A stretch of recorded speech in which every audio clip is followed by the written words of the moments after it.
Hello, my dear friends, and welcome to another episode of the Pat and Jeff Show. Today, we are joined by a third person, Erik Carlson, our guest from a previous show, and obviously going to be a recurring guest because he is the author who produces all those amazing articles at ericc.substack.com. Jeff, how are you? Erik, how are you? Jeff, you first. Hey, I'm doing great, Patrick. Thanks for asking and looking forward to speaking with Erik and you about this. This is fabulous. So all good. Erik? Wonderful. I was telling Jeff, had a family football game last night. My son playing and my wife is on the chain gang. It was kind of an experience. A chain gang in football is different from a chain gang in a prison colony. So tell me, what do they mean by chain gang in this context? You know, the 1st and 10, the chain. Oh, that thing. Yeah. Yeah. So she was one half of the chain gang.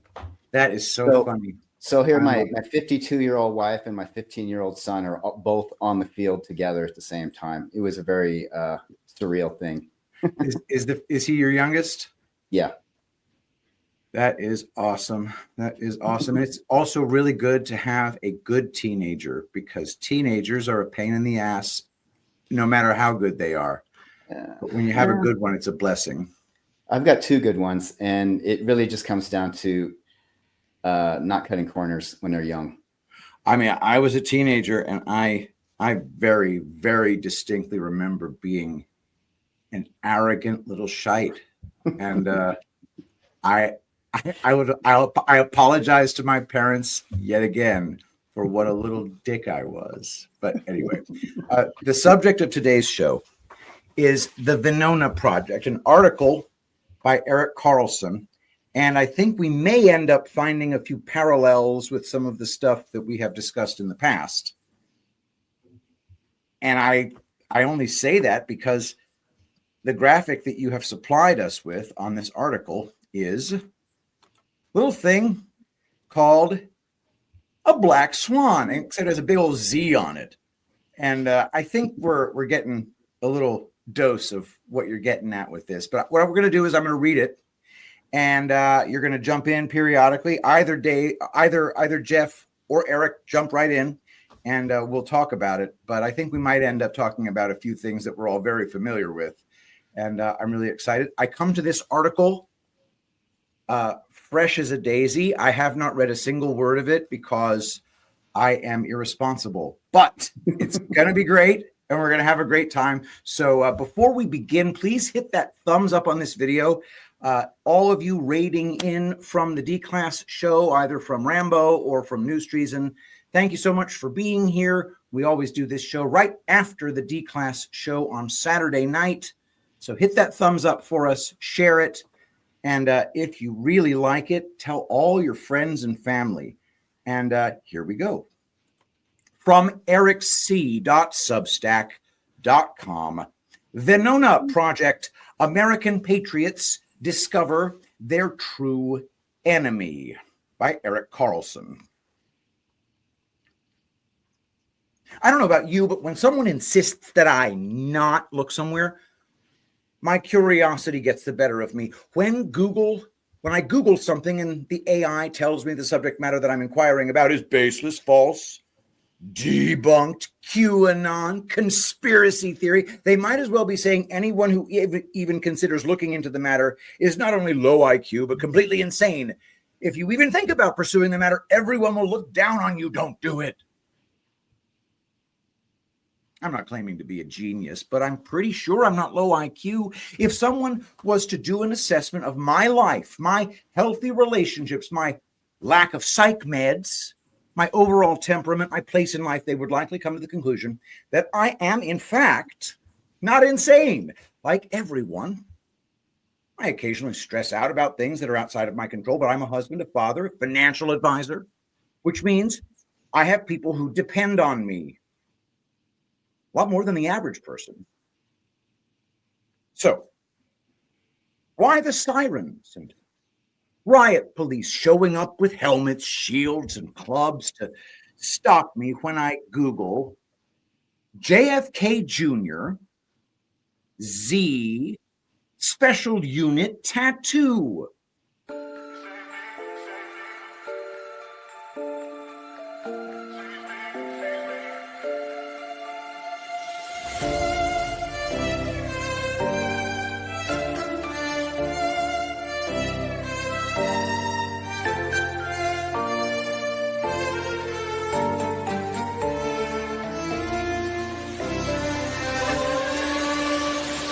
No one ever sees me, I'm losing every battle. No one ever sees me, I'm losing every battle. No one ever sees me, I'm losing every battle. Can somebody save me, I'm losing every battle.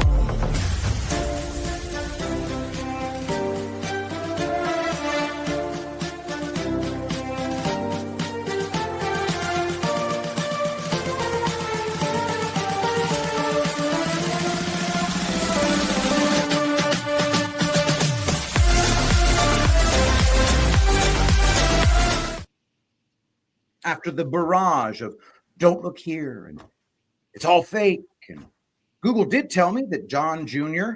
had the tattoo that I must be referring to, but it was only a temporary tattoo he had back in the 1980s while attending Brown University.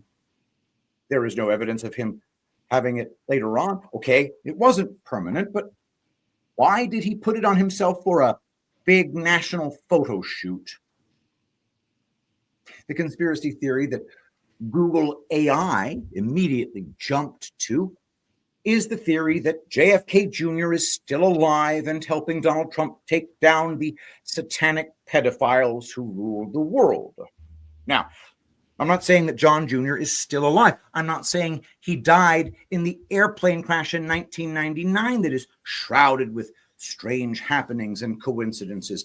If he did die in that plane crash, I'm pretty confident he was murdered. But if he didn't die, I would assume he went into hiding, knowing people were out to kill him.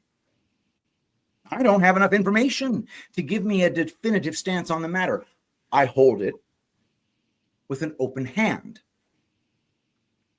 As with any research, once you start peeling back the onion, you start to find more interesting things you may not have even been looking for. You may not discover a smoking gun, but you start to notice connections. What I'm going to present to you is no smoking gun, but at least in my opinion, some interesting connections. Hey, Patrick. Yeah. This is interesting, and I love the way Erik writes, but it's like we all go through this, right? We all have these feelings or these knowings, but it's hard to find the proof. And Erik, I love the way you put that, you set the stage here because, we talk about JFK Jr. Is he alive? He's not.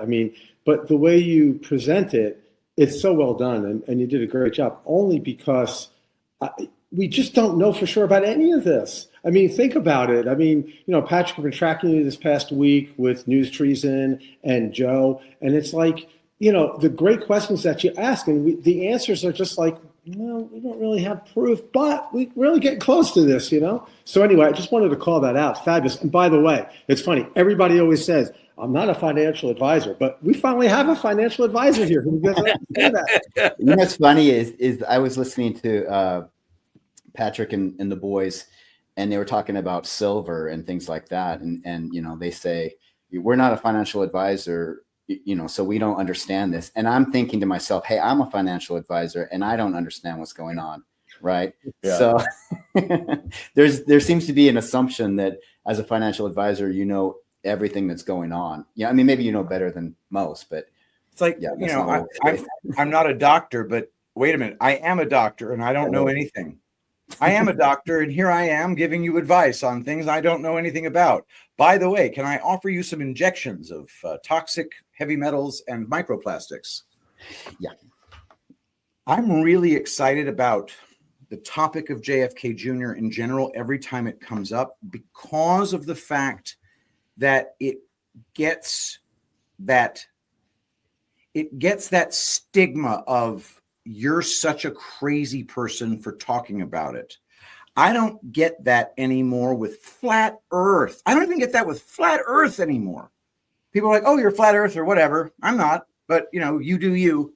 But if you say JFK Jr. is still alive, JFK Jr. is this dude in a hat, JFK Jr. is this guy on the internet now, people still treat you like a crazy person. And I have come to miss being treated like a crazy person. Maybe that's just a personal problem, but it's true. All right, let's hop back in. Anything else, guys? I was going to say something real quick. I think it's interesting that all of us were conditioned to not want to look stupid or not want to look crazy, right? And so it's just so easy to get us off of the trail by just saying, what you're looking for is a crazy conspiracy theory. It's almost like, oh my gosh, how do I delete any evidence that I even Googled this, right? Because you're afraid somebody's going to find out that you Googled something that is crazy. Yeah. And just the wording of it's a white person thing. I did an article on Wikipedia, and just when you read a Wikipedia article, it is so leading everything about it. I discovered that in 26 late. We're talking December 2016. All that happened was mainstream media started saying Russia hacked the election. I'll never forget it because everything in my universe changed when I kept hearing that phrase, because that phrase is stupid. That's a stupid phrase. The fact that they kept saying it made me say, okay, are all of these people spontaneously mentally retarded? And I realized there's no chance of that. And that's when I said, okay, maybe Pizzagate is real. Let's look at the freaking Podesta emails. And Pizzagate was real. And so I looked up Pizzagate on Wikipedia. When I tell you that it sounded like a guilty person trying to send me in some other direction, it was off the charts. Pizzagate is a debunked conspiracy theory about debunked. Using the word over and over again like an autistic person chanting a lucky phrase.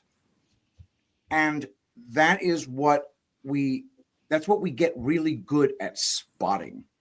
Do you think that they ruined the word debunked? Because they can't use it anymore because they used it so much that now it triggers in us to look into it further. Like, wow, they're saying this is debunked. Yep. Yeah. The word denier is something that automatically makes me say, oh, you mean that thing that's probably worth denying? Or the word debunked or racist. Now, call me racist, please. I say 9 racist things before breakfast as a matter of just keeping the racist muscle good and limber. And that's just going to be the way it is from now on. Here is something that Eric, we got to do another show on this one. When, speaking of racist, when you said it's not the Jews, it's the British. I think that is a brilliant rhetorical framing. Because I'm watching this LaRouche PAC group, and they're referring to MI6 and the British and their generations-long plot to control the world. And I said, and you asked Tom Luongo, and he says, now you could say it's the Jews, it's not. And he's right and wrong in both senses, because it is the Jews and other families who are not Jews. But it's not the British in the sense of the British people. It is a criminal cartel of bankers who are a group of families. A bunch of them are Jewish, some of them aren't, etc. But you do avoid the framing of it's the Jews when you say it's the British. So I went on ChatGPT and I said, I think that the world is controlled by a criminal cartel of bankers in Britain. So I think it's fair to say that the British are controlling the world. And ChatGPT says, be careful. You're running dangerously close to anti-Semitism. And I said, oh, am I? So what you're saying is it's actually a bunch of Jews? And then ChatGPT said, I'm not going to have this discussion. Wow. So awesome. Anyway, all right, let's keep going. All right, guys, this is so exciting. Where are we? Okay. Let's start with the Venona project and see where it leads us. Dr. Jeff S. from the Pat and Jeff Show introduced me to the Venona project. Here is a brief synopsis of the Venona project by Microsoft Copilot. The Venona project was a top-secret U.S. counterintelligence program initiated during World War II to decrypt messages sent by Soviet intelligence agencies, primarily the KGB and GRU. Here's a concise synopsis. Overview of the Venona project. Start date, February 1st, 1943. End date, officially declassified in 1995. Agencies involved, U.S. Army Signal Intelligence Service, later the National Security Agency, with cooperation from British intelligence. Purpose: to decrypt and analyze encrypted Soviet communications intercepted during and after World War II. The goal was to uncover Soviet espionage activities in the United States and allied countries. Key discoveries: identified hundreds of Soviet spies operating in the U.S., including Julius and Ethel Rosenberg, who passed atomic secrets to the USSR, Alger Hiss, a U.S. State Department official accused of espionage, Harry Dexter White, a senior U.S. Treasury official, revealed extensive Soviet infiltration of U.S. government, military, and scientific institutions. Impact: confirmed long-suspected espionage cases, fueled Cold War tensions and anti-communist sentiment in the U.S., provided historical insight into Soviet intelligence operations. Secrecy and declassification. The project remained classified for over 50 years. In 1995, the U.S. government released over 3,000 decrypted messages shedding light on Cold War espionage. In reality, the Venona project led Joseph McCarthy to understanding that the U.S. had been infiltrated by communists and communist sympathizers. Hollywood and the history books would have you believe that Senator Joseph McCarthy was a conspiracy theory nut job who recklessly ruined countless innocent people's lives through his witch hunt. They would have you believe he was finding evidence of communism that didn't really exist. In reality, the communist infiltration was real and went as far as the super secret, super secure Manhattan Project in order to keep the communist infiltration under wraps. The controlled media and politicians demonized McCarthy, utterly destroying his life and legacy. Can I stop you there? Absolutely. I'm going to stop anyway. My whole life, I thought McCarthy was this evil character, right? And it wasn't until very recently, in the last couple of years, that I flipped the switch in my head and I thought, wait, why? Because I find that they try to demonize, obviously, the Patriots, and Hollywood in particular will take subject matters and create a narrative that they want us to believe, right? I first started to really pick up on this with movies like Social Network, where you've got Zuckerberg, who they want us to believe stayed up all night, drinking Red Bull, eating pizza, coming up with the algorithms for Facebook. And it wasn't DARPA that did this, right? So they have to get us to believe a narrative because it's important to them. But there's other ones too, like Snowden. They wanted us to believe that he was a whistleblower and not really working with the CIA to try to take down the NSA, right? Dude, and they do this constantly. Man, but anyway, I guess they've done it with everyone who they want us to believe is a villain and who really truly is a patriot. They do this with, and vice versa. And vice freaking versa. Jeff.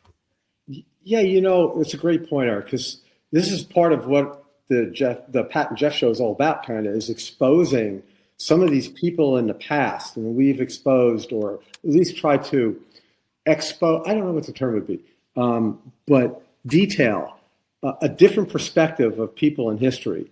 And one was Howard Hughes, because they made Howard Hughes look like this idiot, recluse nut job who died with, his feet in Kleenex boxes and just this absurd stuff, And, L. Ron Hubbard was another one, but McCarthy was so demonized. And by the way, Mike King wrote a book, or I think he finished it, Dig 'Em Up, right? Which was the concept of people in history, presidents who died of suspicious, reasons and things like that, obviously need to be dug up to find out what really killed them. And on the list is Joseph McCarthy. He died, I think, at 47.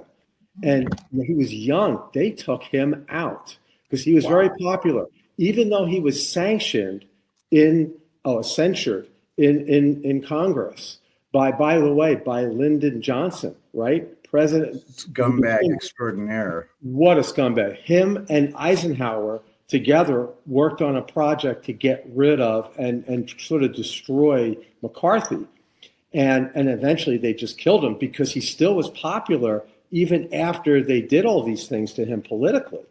So, just put him on the list, dig him up, like we said. Anybody that the media or the history, the narrative has demonized, we got to look at because we know they're probably really good. So when I saw that they made a movie about Edward Snowden painting him as a hero, that's all I needed to see. Oh, so Edward Snowden's not a hero. Noted. I didn't have to watch the movie. I just knew they made a movie where he's a hero. And okay, well, that's the end of that, I guess. That way now, but back then it was a different story. Eisenhower, I've always looked at him, and maybe certain narratives are made to fool us, people, anons, if you will. Eisenhower, because he was the guy who spoke of the military-industrial complex, and we need to be weary of them. He turns out to not be that great of a guy, Tell me more. Wait, we got to do another show on that one. I don't know enough. I'll have to research but that. Yeah, but you think maybe like Eisenhower finally, saying to the world when he's leaving office, hey, by the way, I didn't do jack shit about this, but y'all should know that the whole country's been usurped and you should do something about it. Peace out. Right. Maybe that was the purpose of his speech. There are a lot of people believe he wasn't saying that to us. He was saying that to members of his cabal to watch out for Trump and Q. Is really what it was about. Really? It was warning. Yeah, it was a message to the minions that there's an effort that's coming out against us. Keep your eyes and ears open because it's coming for you. That's what most Kennedy was coming right into office. Yeah, there's tons of evidence. Mike King goes through it all the time. And Kennedy, was it right before his death that Kennedy was like, and we are beset on all sides by, infiltration, not invasion, and that speech? Oh, yeah. He did that before he died. Yeah. I'm going to work on that impression. I promise you guys. So audience, do not criticize that impression right now. I know it sucks, but I will eventually have a JFK because it's going to become very useful, probably in the very near future. All right, let's keep going. It might be dangerous, though. It might be a character you can never get out of. You may find yourself annoying your wife. Oh, dude, that's all the time. Joseph McCarthy had a lawyer and a right-hand man named Roy Cohn. Some may recall this name as being Donald Trump's mentor when Trump was a much younger man. Cohn was connected to the mob in his later years. Trump, Joseph Kennedy, John F. Kennedy, and Robert F. Kennedy have all been connected to organized crime as well. Or rather, should I say, they have been accused of being connected to the mob. As I mentioned, yeah, go ahead. So I don't really know that much about Joseph Kennedy. I always, like in the movies and stuff, I saw him as this horrible father who pushed his children too hard. And I've always seen in the movies that and heard that he was an ex-mobster. He was tied into the bootlegging, and that's where he made their fortune and everything like that. And in fact, the Boardwalk Empire, that series, in season 5, they had Joseph Kennedy as a recurring character. It was supposed to be 1931. And looking back at it now, I think, oh, why are they, introducing him to us as this bootlegger? And I've always, for the last 5-10 years that I've been looking into this stuff, I've always thought, oh yeah, he's a part of the deep state. And my theory was that he was deep state, and his sons basically went against him once they got in, when John F. Kennedy got into office. Wow. And now I have to rethink it. Well, maybe Joseph Kennedy never really was deep state, Yeah. And so I watched a movie not long ago. It's called Marlowe from like 2022. It's with Liam Neeson, and he's playing Philip Marlowe, the PI. Yeah. And there's a character in it who is this rich banker producer in Hollywood. And his name in the movie is the Ambassador. Okay. And he is Joseph Kennedy to the T. And I don't know why they felt the need in 2022 to reintroduce Joseph Kennedy to us and make him as, again, the evil elitist in Hollywood. Yeah. And so it's just these things that you kind of compile in your mind. And then later on, when you start to learn more about the person, you realize, oh, they're trying to paint him as a dark character now for a reason, And I can only assume that information is going to come out that, this will help people reject in the future. Absolutely. Yeah. Jeff, what do you think? Yeah, no, I agree. I believe that Joe Kennedy was actually a good guy. I think he was working to save the country. He knew it was infiltrated. And I think they demonized him because that's really the persona that we're all left to believe, that he was bad. And like you said, Eric, he pushed his kids. But it didn't make any sense to me, especially when you understand his relationship. He was really close with McCarthy. McCarthy and Joseph Kennedy, the father, were very close, very friendly. And, you get into it, Eric, and explain that relationship. And I think that's indicative of something. So we should keep going. It's really good. Yeah. All right. Let's see here. As I mentioned, Roy Cohn was Donald Trump's mentor. This is not up for debate.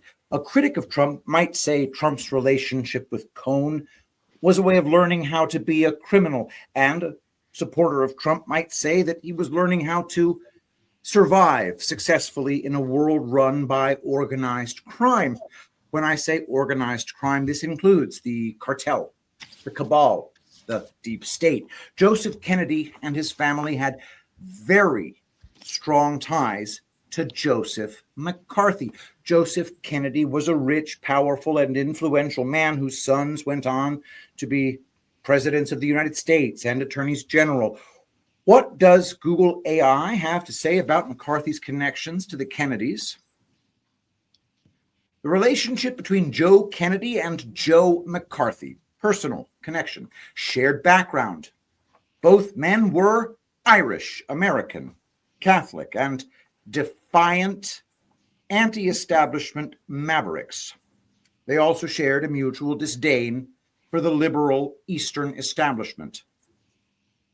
Family friend. McCarthy was a frequent guest at the Kennedy family compound in Hyannisport during the late 1940s and dated Kennedy's daughters, Patricia and Eunice.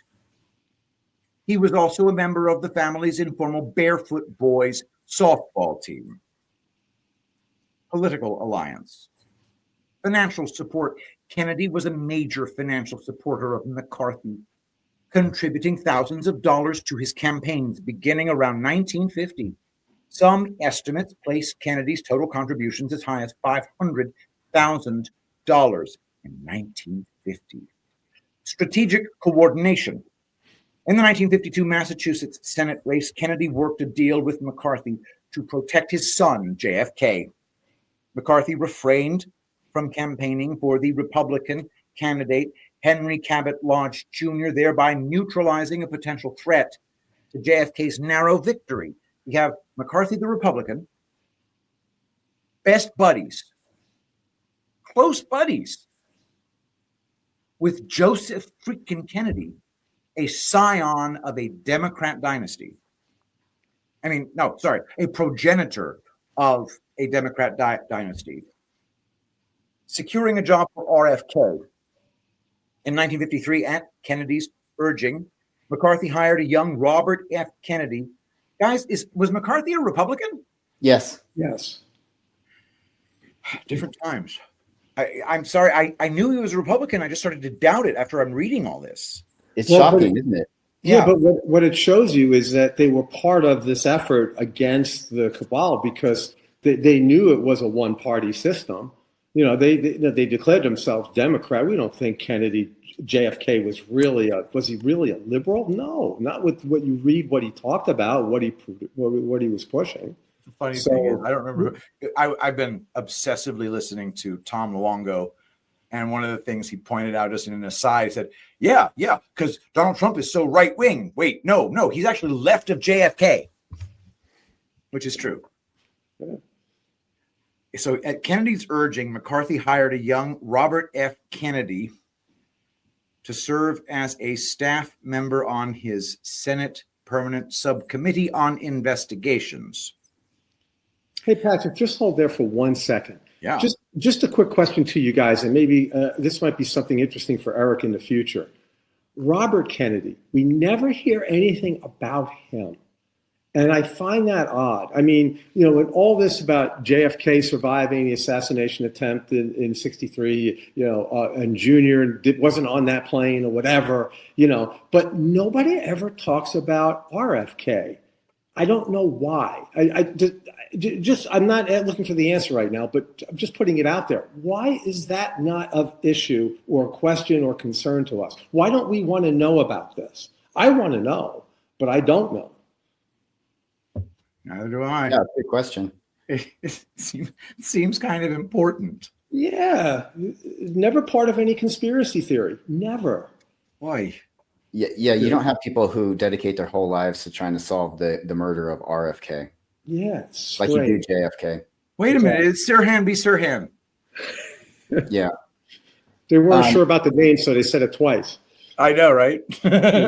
So this whole thing with Kennedy and McCarthy, it just doesn't add up that they're so close because they're Irish and Catholic. Like just those two things would allow them to get beyond the extreme differences they have politically. I mean, that's the narrative, right? That they have these extreme differences politically. And so I'm sorry, but that's not enough to cross, party lines. And it shows you that it's not really a two-party system, and they're playing roles. Like in my opinion, they were patriots who were working together, and one had to play the role of a Democrat and the other had to play the role of a Republican. But how they spent their time together shows you they really weren't separate in that way. Yeah. Do you think it's fair to say that the bifurcation between the parties was not the same as it is today? Or is that just an illusion? I don't know. I think maybe things have always been this way, the way it is today. Accurate. All right. The Kennedys eventually had to distance themselves publicly from McCarthy after he went after the communists. It would have been political suicide to associate with and support McCarthy publicly if the Kennedy boys wanted to have any chance of making it into the White House or Capitol building. McCarthy was eventually censured by the Senate in 1954. Senator John F. Kennedy was absent from the vote, claiming to be recovering from back surgery. Robert F. Kennedy later attended Republican Joseph McCarthy's funeral in 1957, staying in the wings so as to not draw too much attention to his presence. Something to think about before moving on. The Kennedys were Democrats, yet they had a long, personal, and loyal relationship with a very conservative, communist-hating Republican, Joseph McCarthy. Something else to consider, which will make sense later.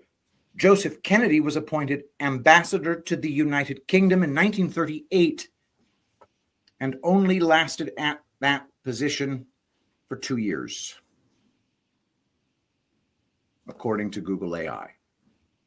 Joseph P. Kennedy Sr. served as the United States ambassador to the United Kingdom from 1938 to 1940. His appointment to this prestigious diplomatic post occurred just as Europe was on the brink of World War II.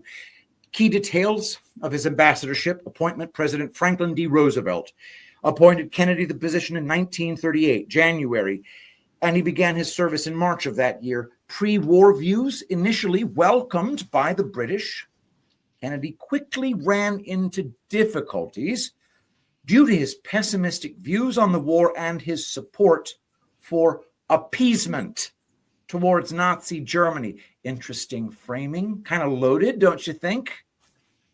Appeasement or just not wanting war. Controversy and resignation. His tenure was controversial, damaged his relationship with both Roosevelt and the British government amid criticism for his isolationist stance and perceived defeatism. Kennedy officially resigned in November 1940. Successor. Kennedy was succeeded by John Gilbert Wynant, who became a popular symbol of American support for Britain during the war. To recap in my own words. Oh, sorry, can I stop you just for a quick second? You know who else was accused of being a Nazi sympathizer? Charles Lindbergh. Lindbergh. Yeah, so was Fred Trump.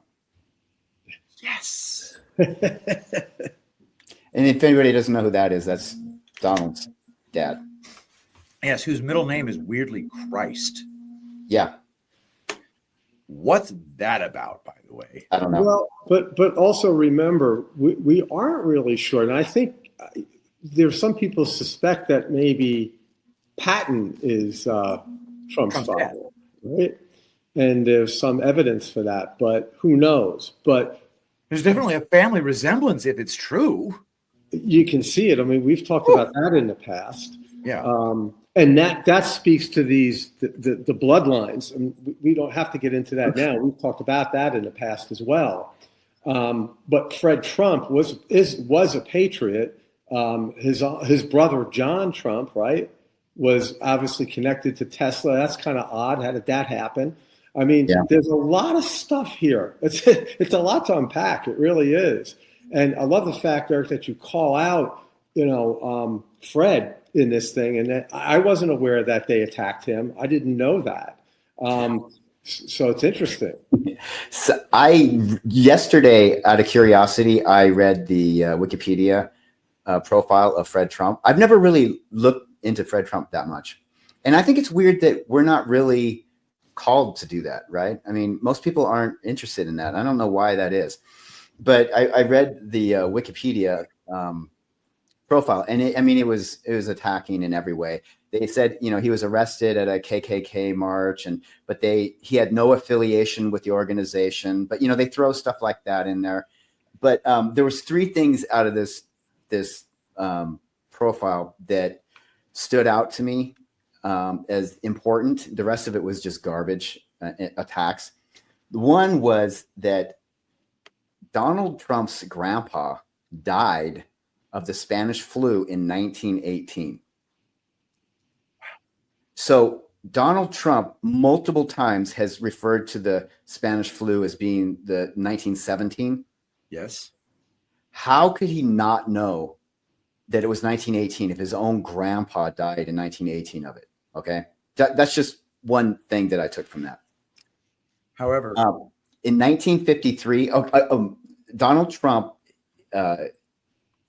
said publicly that in 1953, his mom was watching the coronation of Queen Elizabeth, and his dad, Fred, said, "Turn it off. They're all a bunch of con artists." He said this of the royal family. on account of they are. Yeah. Another thing that stood out to me is that, you know how we all go on about Russia, and the FBI, going after Trump for things like that. In 2016, first of all, in the, I think it was 1973 was one of the years, and we'll get to this a little bit later, one of the years that the federal government went after Fred Trump and Donald Trump, because he was actually heading his business at that point. But in 1973, there was allegations of racism, that Fred Trump wasn't renting to black people. And it's funny, they'll talk about, an eyewitness or whatever, whatever. But I've learned that in 2016, the FBI declassified 389 pages from that investigation. So why would the FBI suddenly declassify 389 pages of that case that, made the Trumps look racist? This, the same year he was running for president, right? So the FBI has been more involved, obviously, than we're focused on with the Russia stuff, Absolutely. I'm going to take a quick break from reading this to talk to you really briefly about.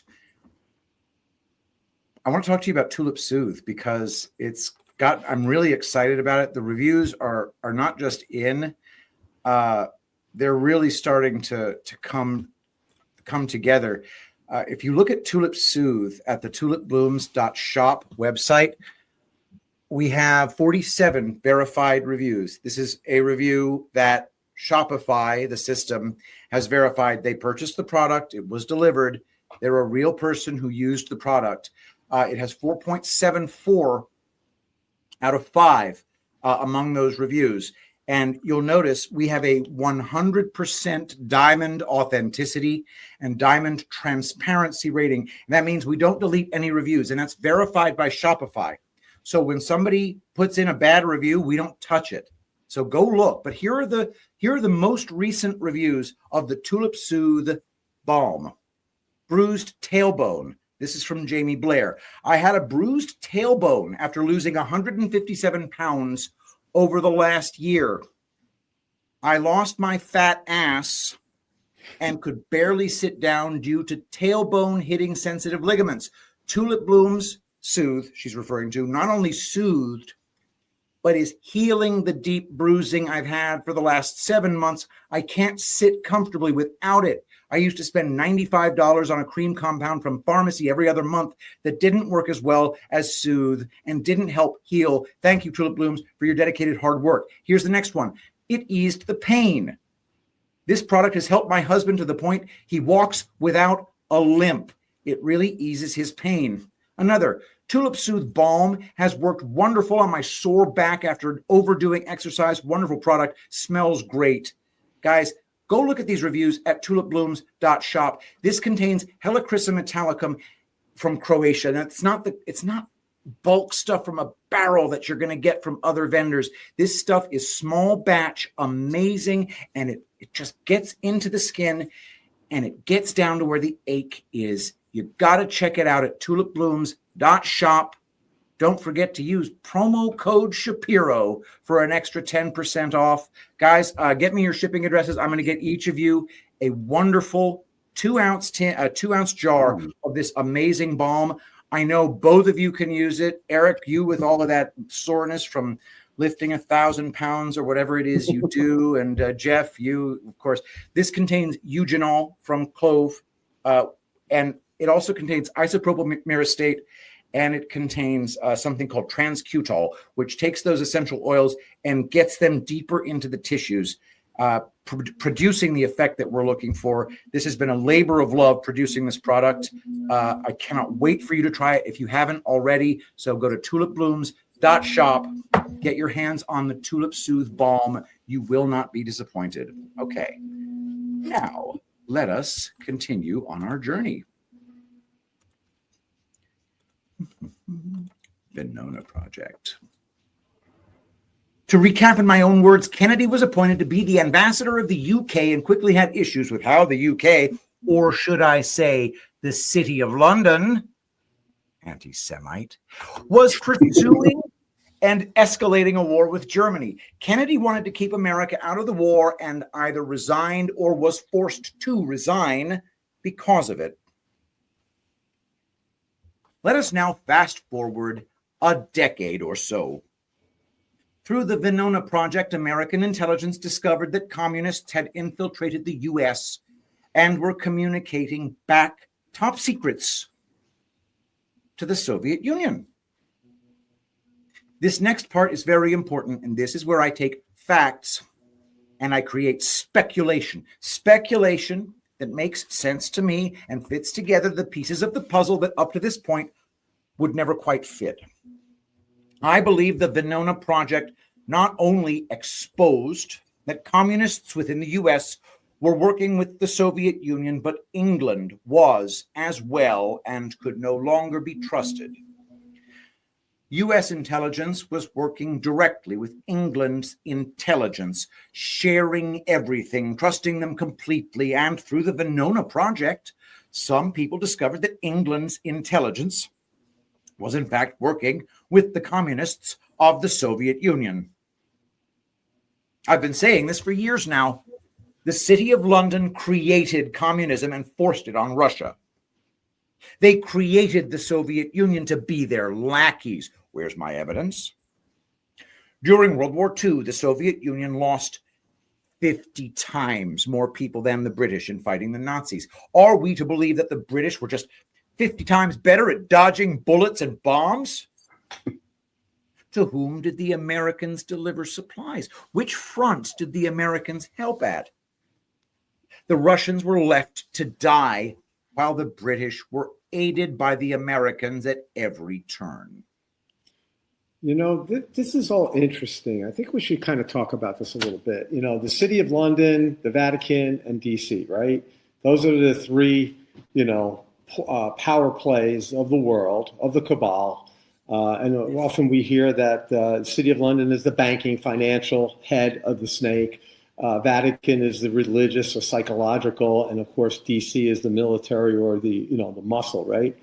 I think what you're pointing out here, Eric, is that London, City of London, the cabal was all part of this, and the Venona effort exposed all this. They knew this. They knew they were collaborating with the Bolsheviks in Russia. I don't want to call this Soviets. I mean, I don't know what that means. I think Bolshevik is a better term because it really indicates that they were really part of the cabal, which is where this all started back in the early 1900s. All the Marxism and all that kind of stuff was all Kabbalion. It was all Kabbalion created. As you say, the City of London, it's the cabal created it. So I think we got to talk about this a little bit. Oh, yeah. Where did Marx live? He lived in England. I thought, yep. And he was gross, and he lived in London, I think. And who funded him? Oh, yeah, it was the British as well, But so that's where it all started. Yeah. What's that movie from like 15 years ago? The not Toy Soldier, Tinker, something, I can't remember. Tinker, Soldier, Spy. Yeah. I actually... Tiger, Soldier, Spy. Something like that. Yeah. I rewatched that maybe a couple of years ago.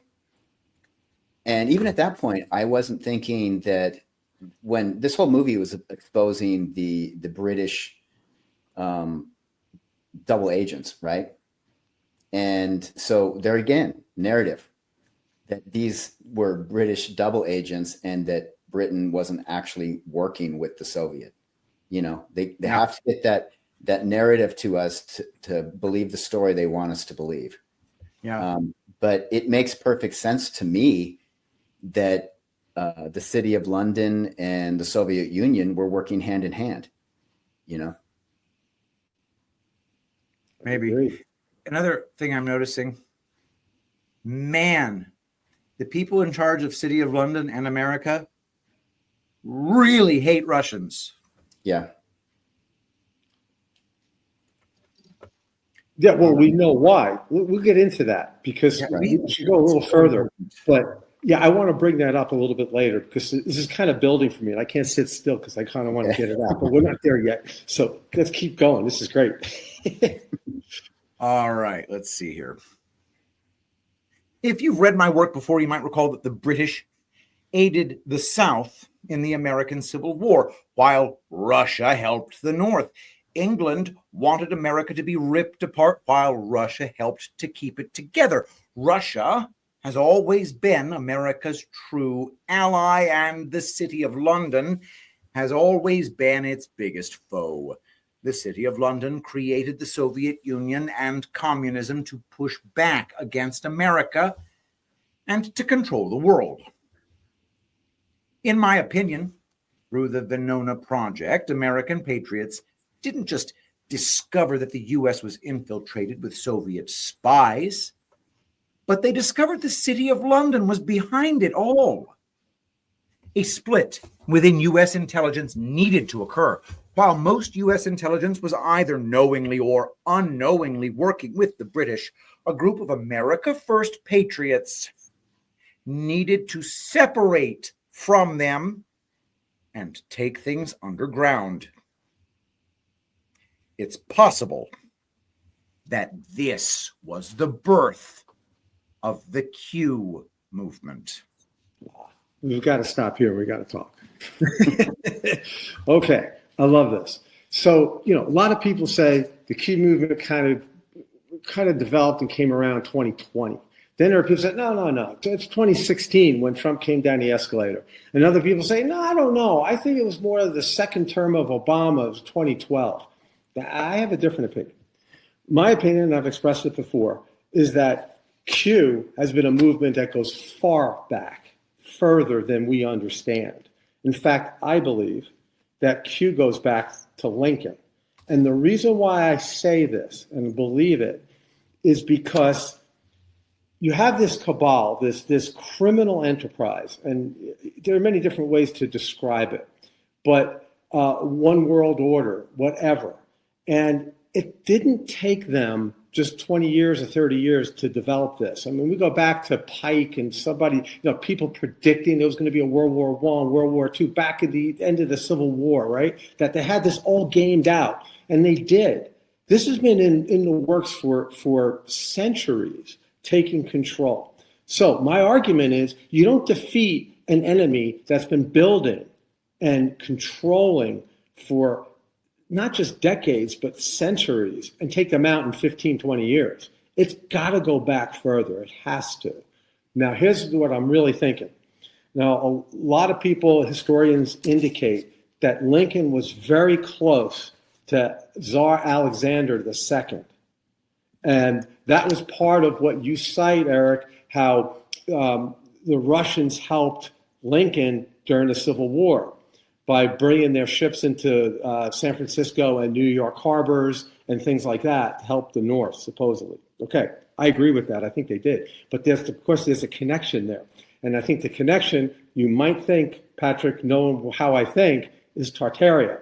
Because remember, Tartaria basically kind of started in Russia and grew into North America. Now, I believe that Tsar Alexander II, who was friendly with Lincoln, they supposedly never met, but they met through emissaries and all this kind of stuff, all these friends and letters that went back and forth. I believe they were both Tartarians, and they were pushing back on the cabal, which wanted to control and take out the controlling civilization at that time. Now, I know this is outrageous. I have absolutely no proof. It's the hardest thing to prove. I don't know how you could prove this. But there's something about this that makes some sense. But if you track history, there have been things and there have been people who have been demonized. We follow the same pattern over and over again through history. And, there's no way that this actor killed Lincoln and jumped on, the whole story. I mean, we know it was a conspiracy. Who was behind the conspiracy? It had to be people with money. So I think it was the cabal that tried to kill Lincoln. I don't know if they killed him. I have no idea. I'm not going to get into that. But I do believe that there's a special relationship. There's a reason why Lincoln and Tsar Alexander were close. They had 3 assassination attempts on Tsar Alexander, and they finally got him in 1889. I think it was 1889. They killed him. But I believe that's when Q was really ramping up, was in the late 1800s. And it might even be related to the reset, but I won't get into that. Any thoughts, guys, about that? I know it's out there, but It's not out there for me. I love every bit of that. In explaining that Russia aided the North, there's no reason behind that, right? I mean, like I stated that they help, but why would they just help if there wasn't something deeper involved, like you're saying? There has to be something. I mean, maybe it was just an ongoing hatred towards the British, but I think that you don't go and bail out or try to help, the Americans in the Civil War unless there's a deeper tie between America and Russia, right? And what is it that created that deep tie? And I mean, your theory explains that, and you can't just say that, oh yeah, they helped out. There has to be something behind it. Well, I think they were brothers in arms, so to speak, and it's been historical. It goes back to the Revolutionary War, which I don't really think happened the way they say it happened either. But I think it goes back that far. It's all related. I think the Revolutionary War, the Civil War, Tartaria, Russia, and the United States. We are long-term cousins and friends. And I think as far as saying comrades. Comrades. Indeed. Exactly. And that's we get to that in a little bit. Yeah. There's going to be a tunnel between Russia and the USA. Right. I think it's probably just already there. Maybe it's been there for a really, really long time. Yeah, really long time. Elon Musk ain't tunneling jack squat, guys. The Boring Company. Yeah, okay, dude. All right. No.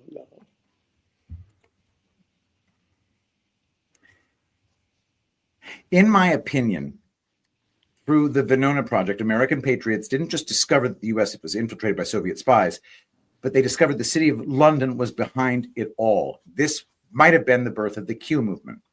What about that tattoo that John Jr. had on his arm? It is said to represent the Z Special Unit. The Z Special Unit's mantra is, out of conflict, comradeship is born. Now, this from Microsoft's Copilot. Z Special Unit was a secretive allied special forces group formed during World War II, active from 1942 to 1946. It was primarily composed of Australian operatives, but also included personnel from Britain, New Zealand, the Netherlands, Timor, and Indonesia.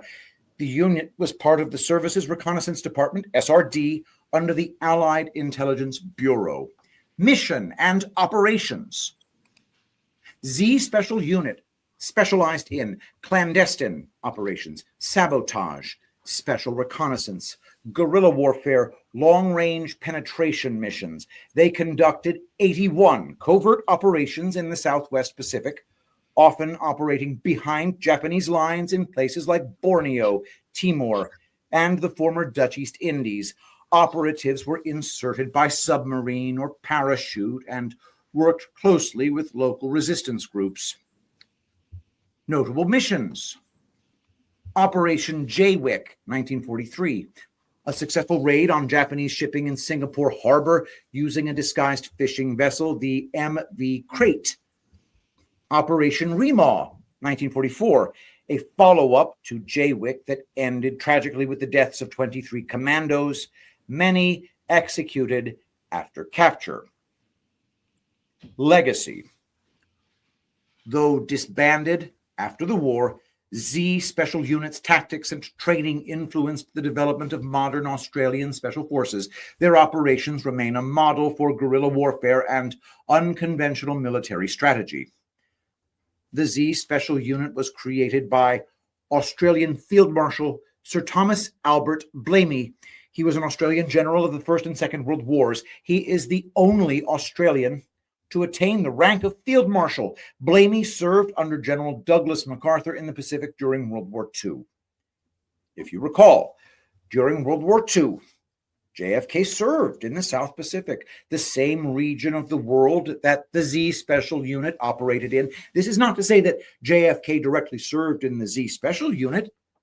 This isn't even to say that the Q operation comes directly from the Z Special Unit. It's possible that the Z Special Unit was used as a model with which the Q operation was formed. The Z Special Unit was a clandestine operation that operated through guerrilla warfare and sabotage. It sounds very familiar. If the Z Special Unit was modeled into a new secret army, who would be a part of that army? I suspect the Kennedys are a part of that army. Joseph Kennedy sure seemed to dedicate his life to getting a son into the White House. I believe the Trumps were and are as well powerful and influential people who don't appear to have anything in common, seem to have a bond that is difficult to explain. Joseph McCarthy and the Kennedys and the Trumps and McCarthy. While the government was destroying Joseph McCarthy in the 1950s, they were simultaneously going after Fred Trump, Donald's father. While the Kennedys were being assassinated in the 1960s, the government went after Fred Trump again. While Nixon was being politically assassinated in the early 1970s through the Watergate hoax, at the same time, the government went after the Trump family for a third time. There seems to be a pattern forming here. I've said for a while now that I believe Donald Trump has been part of a secret plan to free the world from the cabal, centuries-old control, and Trump's involvement goes back decades. But was he actually born into it? Were JFK Jr., RFK Jr., and Donald Trump all born into a secret band of brothers who were committed to freeing the world of the cabal's reign of terror? We got to talk about this. It's so good. I love this because this it is consistent with the bloodlines theory that we see often, and we've talked about in previous shows. So I'm all in on this. I do believe that they're all together. They've worked together. They've been positioned by design to be who they are, the characters that have been created. I think it's all part of the movie. Yeah. It's easy to get all whipped up into a frenzy by extremely good writing, which, by the way, that was. But there's also just such logic to it. We're seeing these families that have been close for generations now. The Trumps, the Kennedys, and then this bizarre, just deep connection between the Kennedys and the McCarthys and Joseph McCarthy. They named their daughters. And then there's McCarthy and the Trumps through Cohn. With Roy Cohn, yes. And Roy Cohn, by the way, that guy is so vilified in mainstream documentaries and such. Why? Was he just really good at his job? Yeah. Fred Trump was considered an anti-Semite early on. But I thought he was Jewish. Fred Trump? No, I thought that Roy Cohn was Jewish. Exactly. Fred Trump was supposed to be anti-Semite. And then who's Donald Trump's mentor? Big Jew. Yeah. I think it's ironic that he's Jewish. Think about it, right? Because he's really emblematic and basically mentoring the one person who's going to take down the cabal, this Jewish cabal who is Jewish. I think it's really ironic. But think about it, Lindbergh, MacArthur, Douglas MacArthur, Kahn, Nixon, all these people were so vilified in the mainstream media and in history and stuff like that. And in the end, these guys are all, I believe they're all Q members. I really do. I think they're Q. I think that the reason why Nixon was taken down is because he insisted the CIA basically give him the information on the assassination of JFK, and they wouldn't give it to him, and they realized they needed to get rid of him. Yeah, they have recordings of him talking about, I think they killed Jack or something like that. Yeah. So I think that Nixon is a part of it too. As far as like the group of people. Yep. Amazing. Yeah. Yep. Oh my gosh, I got chills just now. JFK, RFK, and JFK Jr.'s deaths were all shrouded with strange circumstances. They died as young men, but JFK and RFK had an older brother, Joseph Jr., who also died young. His military plane exploded while crossing the English Channel in 1944. It was believed he was being groomed by their father to be the president of the United States someday. Is the Kennedy family cursed, or have they been systematically eliminated? Evidence of the latter. Older brother Joe's regular co-pilot was mysteriously replaced right before the flight that ended his life. I mentioned Russia before and how they have tried time and time again to protect America from the City of London until their nation was destroyed and replaced with a communist state before regaining its freedom 68 years later. During the Ukraine war, which some believe is Russia ridding Ukraine of the Nazis who are operating out of the country, the Russian military vehicles commonly have the letters Z painted on them. Curious, to say the least. Z, special unit. Just, apropos nothing.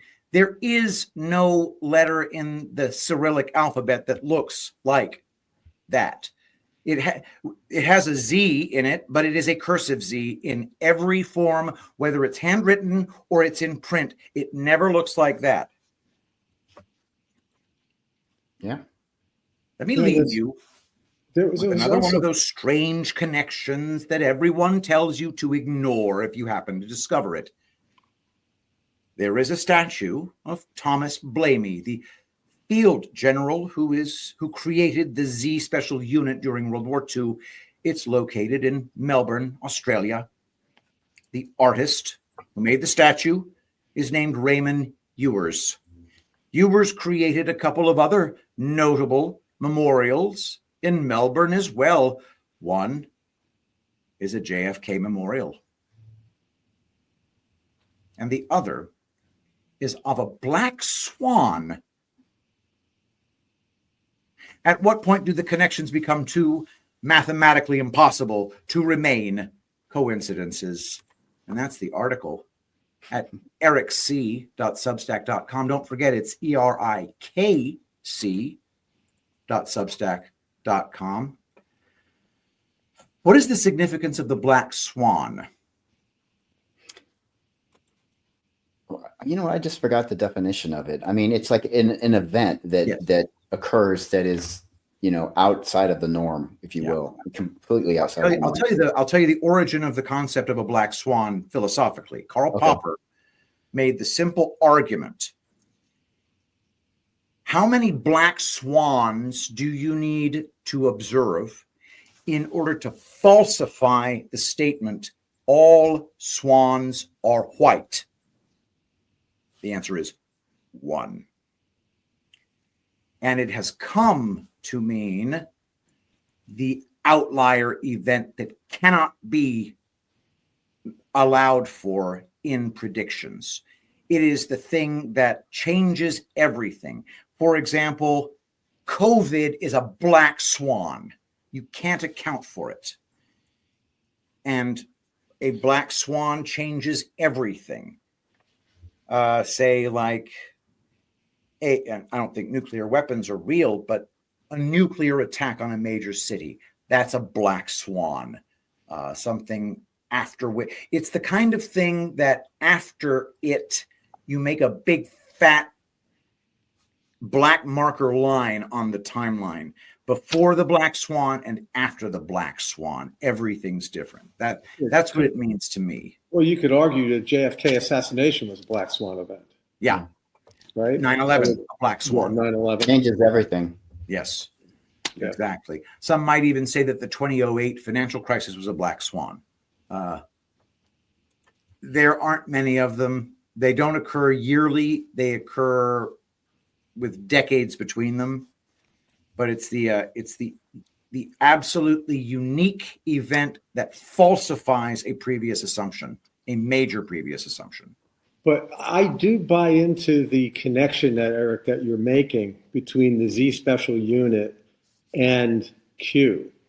And it's interesting that it had its origins in the South Pacific where JFK was, stationed. I talked about this before, Patrick, you and I. L. Ron Hubbard was actually in Australia during that same time. Kind of weird, but why did he develop an MK Ultra, antidote, if you will? Yeah. How did that come up? I mean, kind of weird, but okay. So I think there are connections here. And why does Junior have a tattoo on his arm with a dagger or a sword through it? And there's also something else. I tried to find it, but I couldn't find it. Patrick, in one of the previous episodes we did, we showed a photo of Trump getting off a plane. I don't know if it was a Trump Air Force One or a Trump plane that had the Z on the back over his shoulder. I've got to find that. But well, we have to just sit and watch every episode of the Pat and Jeff show. I advise everybody in this audience watch every episode of the Pat and Jeff show because obviously, and if you see the Z over Trump's shoulder on a plane, shoot me an email at pgunnels@gmail.com. We'll pull that up. Yeah, this is amazing stuff. What are the odds that the guy who created the statue of the guy who started the Z Special Unit would also do a memorial of JFK and a black swan? The odds are very good if those things are connected to each other in a major way. So the black swan, so the connection to JFK and the connection to the Z Special Unit and this guy, Thomas Blamey, who is the field general who created the Z Special Unit. So statue made of both of them by the same dude. That same dude making a statue of a black swan. What does that mean to you?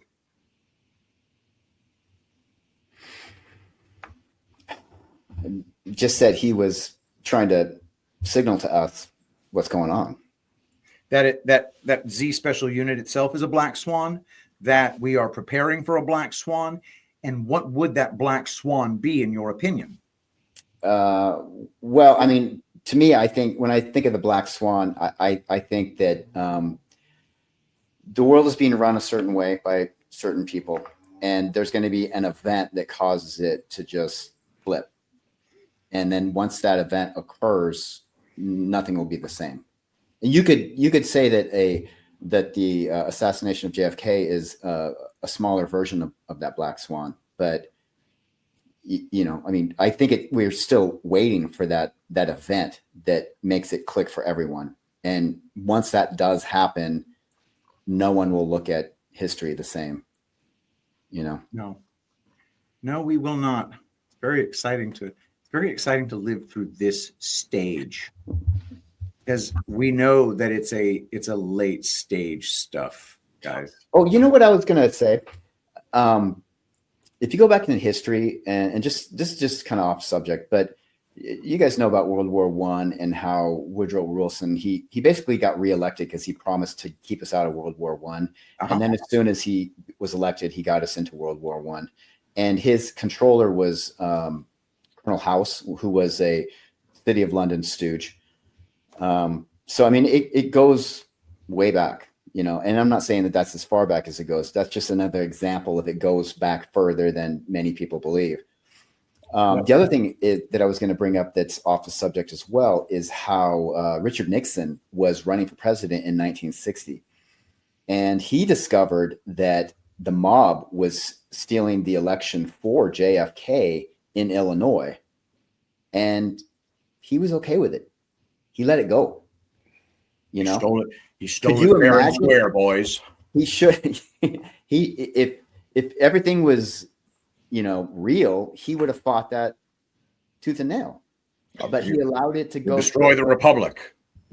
You bring up something very interesting, because I think the historical perspective, the historical narrative is that JFK was close with Eisenhower in some way. That Eisenhower kind of took him under his shoulder, under his arm, and said, "Look, beware of this, beware of that," and all that.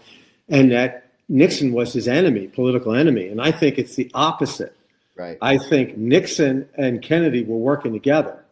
And I think, a lot of these guys in politics that we see, you think, he lost to him in an election. Remember, he sweat through that debate and didn't look as good as JFK did and all that, right? Nixon was all sweaty and, couldn't manage the stress of the debate and all that kind of stuff, which is one of the reasons how they explained JFK won. I think that was all part of the good guys narrative, I think. And I think there was a connection there between Nixon and Kennedy. And I think it continued, because I don't believe JFK died during that assassination. They were probably working together. In fact, some people believe, and Patrick, we talked about this in the past too, that JFK was really playing Carter. Remember that? And we were kind of comparing their teeth and ears and trying to figure out, is that possible? It's kind of nonsense that we do. But nonetheless, yeah. So I think there's a lot of connection. And I think when it's all said and done, these names that have been vilified in the past, and Nixon's probably the best poster child for that, is going to come out being a hero that he truly was. I think so too. And even Hitler, and I'm a Jew saying that, right? Right. Hitler was not who we think he was. And I think that's part of this Louvre. Remember this? The other thing that just happened in the news? The Louvre was there was a robbery, the biggest robbery heist ever. And, they're saying, the security was really bad and all this kind of stuff. But it was Bonaparte, Napoleon jewelry and stuff like that. I think it's starting to bring that back into the narrative, because Napoleon wasn't who they said he was either. He wasn't this little crazy little monarch, crazy little guy.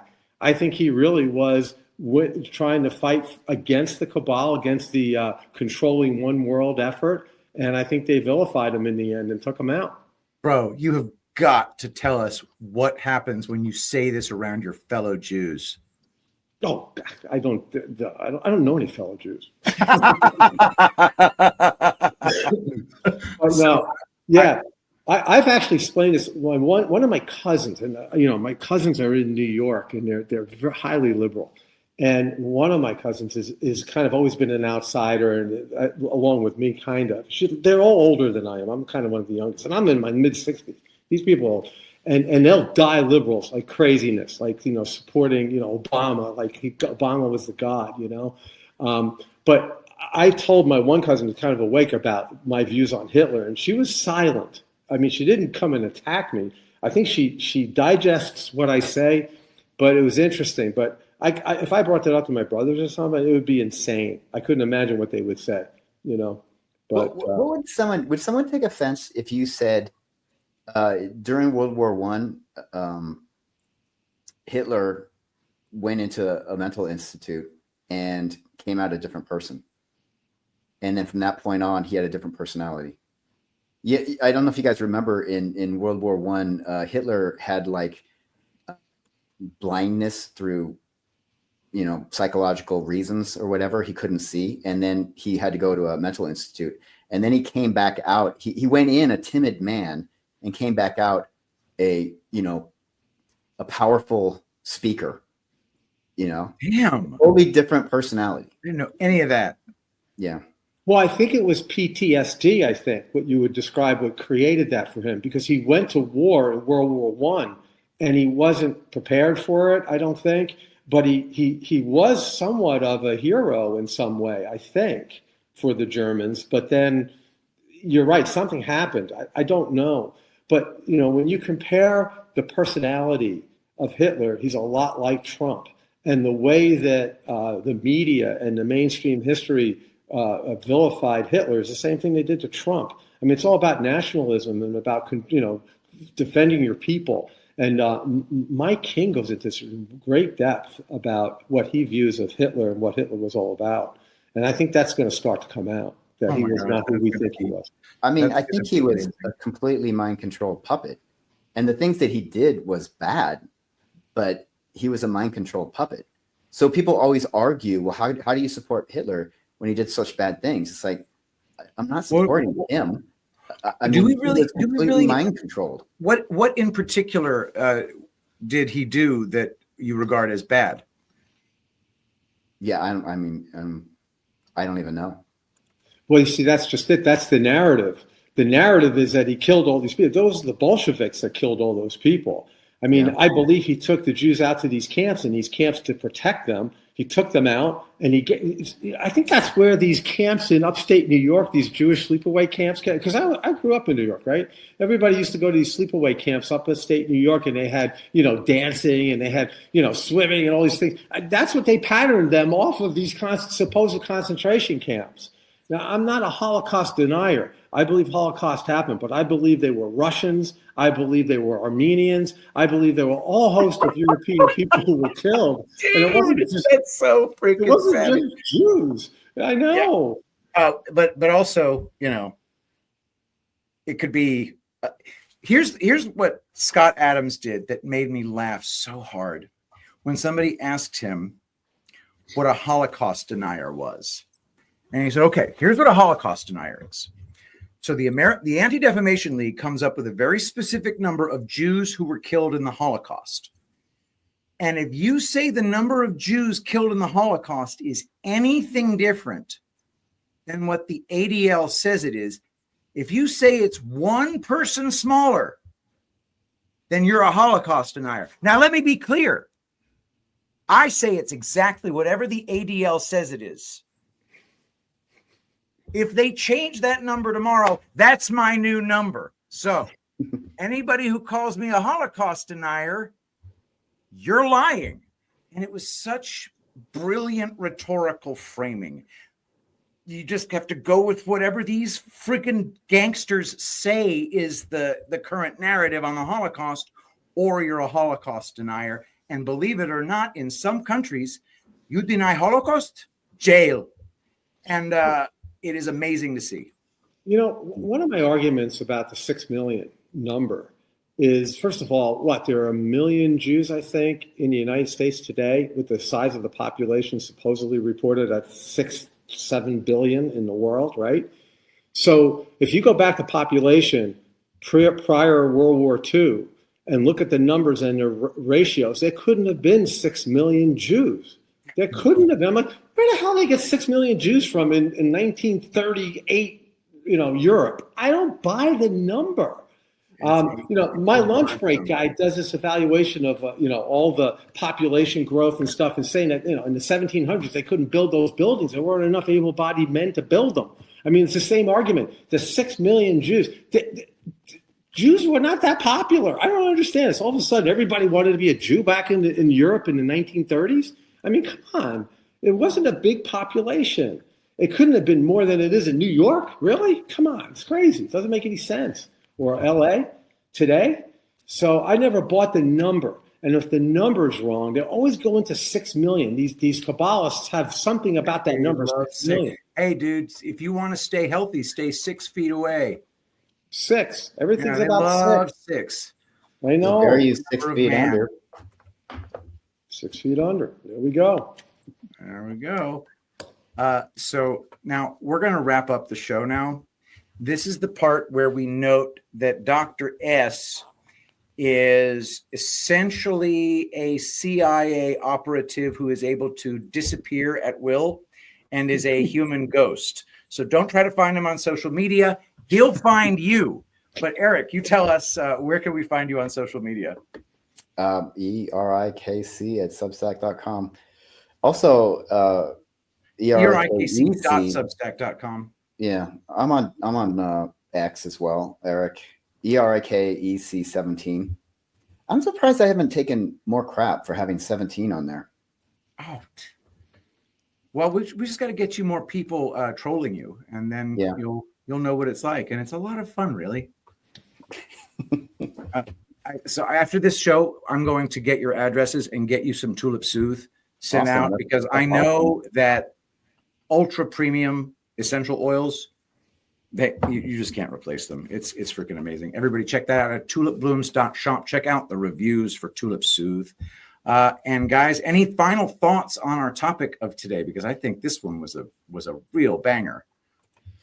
Yeah. I was just going to say, I find it really interesting how, Jeff introduced this to me. I wrote down Venona intercepts, and I just wrote that down, and everything that we talked about today was just from asking questions.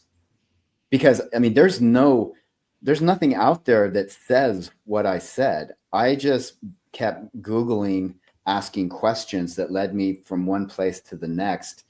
And, when you get past all of the don't look here, and you start to find more evidence that doesn't line up. It's really surprising what you can find out just by being a person who asks a lot of questions. Yeah. I love that, Eric, because that's really what the Pat and Jeff show is all about. We're just asking questions.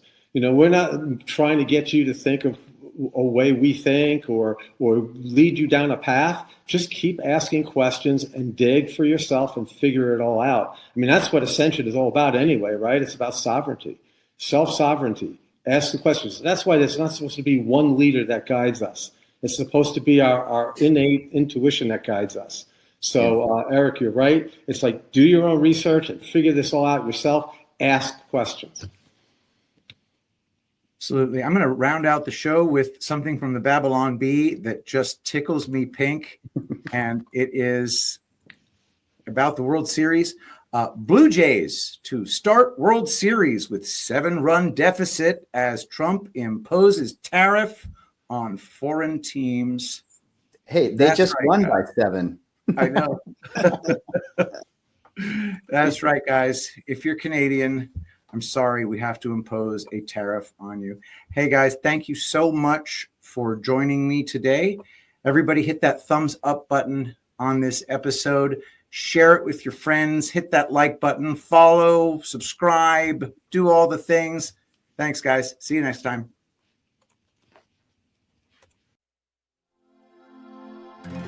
America is my home. I love this land, most of all because we stand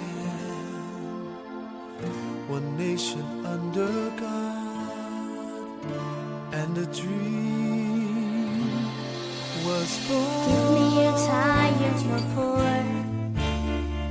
Bring me your hopeless, I'll give them hope. Bring me your dreams and we'll share